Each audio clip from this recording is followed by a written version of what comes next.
Highway के किनारे एक ढाबा, कुछ लोग शांति से बैठकर वहां खाना खा रहे हैं।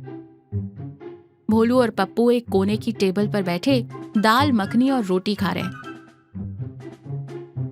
ढाबे के बाहर एक बड़ा ट्रक खड़ा है जिस पर बहुत सारे गैस सिलेंडर लदे हैं।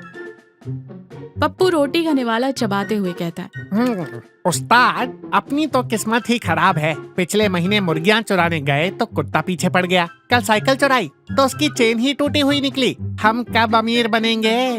भोलू उदासी से अपनी उंगली में पहनी हुई सोने की अंगूठी को देखते हुए कहता है, पता नहीं पप्पू, कभी कभी सोचता हूँ कि ये चोरी चकारी छोड़ दूं। बस ये दादी की दी हुई सोने की अंगूठी है मेरे पास। इसे देखकर हिम्मत आ जाती है कि मेरे पास भी कुछ कीमती है। तभी उनकी नजर बाहर खड़े गैस सिलेंडर से भरे ट्रक पर पड़ती है। पप्पू की आंखें चमक उठती हैं। उस्ताद, वो देखो, लाल डिब्बों से भरा खजाना। एक गैस सिलेंडर 1000 रुपए का आता है। उस ट्रक में कम से कम 100 सिलेंडर होंगे। सोचो, 1,00,000 रुपए। चुप कर बे, कोई हमें देख लेगा। पहले जाकर पता तो कर कि ट्रक किसका है। दोनों उठकर बाहर जाते हैं। ट्रक के पास ही ड्राइवर रामू एक खटिया पर लेटा हुआ है। भोलू मीठी आवाज में कहता है, अरे भाई साहब, नमस्ते। हम मुसाफिर हैं। क्या आप ये ट्रक शहर की तरफ ले जा रहे हैं? हमें लिफ्ट मिल जाती तो। रामू आंखें मलते हुए कहता है, शहर तो जाएगा भाई, लेकिन अभी नहीं। मैं रात को गाड़ी नहीं चला सकता। क्यों भाई, ट्रक की हेडलाइट खराब है क्या? नहीं भाई, मेरी खुद की हेडलाइट खराब है। मुझे रतौंदी है। सूरज ढलने के बाद मुझे कुछ दिखाई नहीं देता, इसलिए मैं रात भर यहाँ सोता हूँ और सुबह उजाला होने पर गाड़ी चलाता हूँ। तुम लोग भी यहीं सो जाओ, सुबह ले चलूंगा। रामू करवट लेकर गहरी नींद में सो जाता है। भोलू और पप्पू एक दूसरे को देखकर शैतानी मुस्कान देते हैं। उस्ताद, अंधा ड्राइवर और सोया हुआ नसीब। चाबी उसकी जेब में है, निकालो और चलो। भोलू धीरे से रामू की जेब से चाबी निकालता है।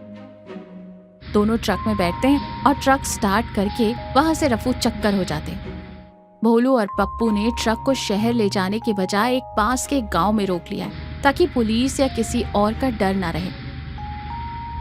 उन्होंने ट्रक के आगे एक कार्डबोर्ड पर बोर्ड लगा दिया है, सेल सेल, गैस सिलेंडर सिर्फ 500 रुपए में। पप्पू आवाज लगाते हुए कहता है, आइए भाइयों और बहनों, आधे दाम में गैस सिलेंडर ले जाइए, सिर्फ 500 रुपए में। वो काफी देर तक चिल्लाते हैं, लेकिन गांव का कोई भी आदमी उनके पास नहीं आता। एक दो लोग उन्हें अजीब नजरों से देखकर आगे बढ़ जाते हैं। तभी कमला नाम की एक महिला अपने सिर पर लकड़ियों का गट्ठर लेकर वहां से गुजरती है। अरे बहन जी, जरा सुनिए, इतनी भारी लकड़ी क्यों उठा रही हैं? ये देखिए, आधुनिक गैस सिलेंडर सिर्फ 500 रुपए में। आपका खाना मिनटों में बन जाएगा। कमला हंसते हुए कहती है, अरे भैया, तुम लोग शहर से आए हो का? हमारे गांव में लाल डब्बे नहीं चलते। क्यों? 500 रुपए तो बहुत सस्ता है। बात सस्ते महंगे की नहीं है। अभी पिछले हफ्ते ही पंचायत ने जंगल की सफाई करवाई। पूरे गांव को मुफ्त में सूखी लकड़ियां मिल गईं, जो साल भर चलेंगी। और वैसे भी मिट्टी के चूल्हे पर लकड़ियों से बनी रोटियों का जो स्वाद है, वो तुम्हारे इस लोहे के डिब्बे की गैस में कहा। तुम इसे शहर ले जाओ, वहीं बिकेगा ये। कमला मुस्कुराते हुए चली जाती। भोलू और पप्पू का चेहरा लटक जाता है। देखा, मैं कहता था ना, तेरे आइडिया हमेशा फ्लॉप होते हैं। अब क्या करें? घबराओ मत उस्ताद, गांव वाले सीधे हैं, इन्हें इसकी कद्र नहीं। हम इसे शहर ही ले चलेंगे, वहाँ 500 क्या 800 में बिकेगा। ट्रक शहर की तरफ जा रहा है। अचानक ट्रक झटके खाने लगता है और घर घर की आवाज करके बंद हो जाता है। अब ये क्या मुसीबत है? इंजन खराब हो गया क्या? पप्पू नीचे उतरकर चेक करता है। इंजन ठीक है उस्ताद, ट्रक का डीजल खत्म हो गया है, मीटर एकदम 0 पर है। अरे सत्यानाश, अब डीजल डलवाने के पैसे कहाँ से लाएं? मेरी जेब में तो कल ढाबे का बिल चुकाने के बाद सिर्फ 20 रुपए बचे हैं। पप्पू की नजरें भोलू के हाथ पे सोने की अंगूठी पर पड़ती है। वो बड़े प्यार से भोलू के पास आता है। उस्ताद, थोड़ा बड़ा सोचो, व्यापार में निवेश करना पड़ता है।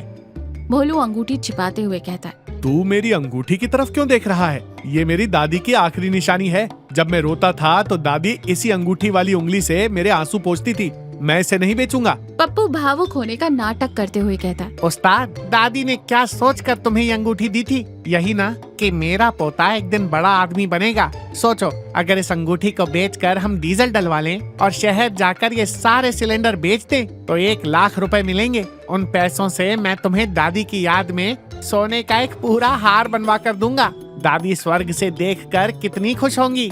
भोलू भावुक हो जाता है, उसकी आंखों में आंसू आ जाते हैं। क्या सच में दादी खुश होंगी?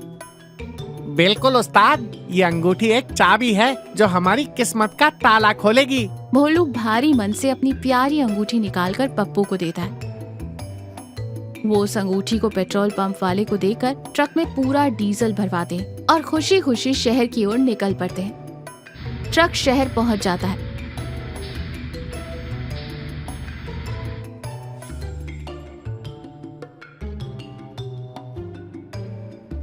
पप्पू की नजर एक बड़े गोदाम पर पड़ती है।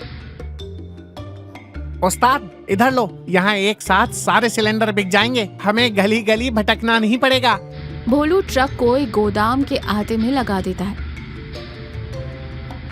दोनों सीना तान कर ट्रक से नीचे उतरते हैं। तभी एक आदमी साइकिल पर आता है। भाई, एक भरा हुआ सिलेंडर देना, पैसे नकद दूंगा। अरे बिल्कुल, अभी लीजिए। पप्पू ट्रक के ऊपर चढ़ता है और एक सिलेंडर को खींचकर नीचे उतारने की कोशिश करता है, लेकिन सिलेंडर बहुत हल्का होता है। वो तो उसे एक ही हाथ से उठा लेता है। अरे, ये इतना हल्का क्यों है? क्या गैस उड़ गई? भोलू भी एक सिलेंडर उठाता है, वो भी बिल्कुल हल्का था। अब वो दोनों जल्दी जल्दी 4-5 सिलेंडर और हिलाकर देखते हैं। सब के सब खाली हैं। भोलू सिर पीट लेता है। अरे मूर्ख, ये सारे सिलेंडर खाली हैं। हमने खाली डब्बों से भरा ट्रक चुरा लिया। तभी गोदाम का मालिक सेठ जगदीश अपनी डायरी लिए वहाँ आता है। वो ट्रक का नंबर देखता है। अरे, ये तो रामू का ट्रक है, पर तुम लोग कौन हो? और रामू खाली सिलेंडर लेकर आज ही क्यों आ गया? उसे तो कल सुबह खाली सिलेंडर लेकर यहाँ रिफिल के लिए आना था। ये क्या तमाशा है? भोलू और पप्पू के पैरों तले जमीन खिसक जाती है। दोनों एक दूसरे का मुंह देखते हुए रह जाते। यानी उन्होंने जो खजाना चुराया था वो सिर्फ लोहे के खाली डब्बे थे। भोलू रोनी जैसी शक्ल बनाता है। सेठ जी, हम तो बस रामू के दोस्त हैं। उसने कहा था कि ट्रक यहाँ छोड़ देना, वो कल आएगा। अच्छा ठीक है, ट्रक यहीं खड़ी कर दो। भोलू को अपनी बेची हुई अंगूठी भी याद आती है और वो गिड़गिड़ाते हुए सेठ के पास जाता है। सेठ जी, वो रास्ते में ट्रक का डीजल खत्म हो गया था, तो हमने अपनी जेब से डीजल भरवाया है। क्या आप हमें डीजल के पैसे दे सकते हैं? सेठ हंसते हुए कहता है। डीजल के पैसे? अरे भाई, तुम कैसे दोस्त हो? मैंने तो कल ही रामू को आने जाने के डीजल के लिए 5,000 रुपए एडवांस दे दिए थे। जाकर उसी से मांग लो। चलो अब निकलो यहाँ से। दोनों खाली हाथ, थके हारे और मायूस होकर सड़क पर पैदल चल रहे हैं। भोलू रोते हुए कहता है, मेरी दादी की अंगूठी, मेरा सोना, सब चला गया। एक खाली ट्रक चुराने के चक्कर में मैं अपना असली खजाना गवा बैठा। पप्पू डरते हुए भोलू को सांत्वना देते हुए कहता है, उस्ताद, रो मत। दादी ने कहा था ना कि इंसान अपनी गलतियों से ही सीखता है। समझ लो, अंगूठी की फीस देकर हमने एक बहुत बड़ा सबक सीख लिया। भोलू गुस्से में पप्पू के पीछे भागते हुए कहता है, रुक जा तू, आज मैं तुझे ऐसा सबक सिखाऊंगा कि तू जिंदगी भर याद रखेगा। पप्पू आगे आगे और भोलू उसके पीछे पीछे।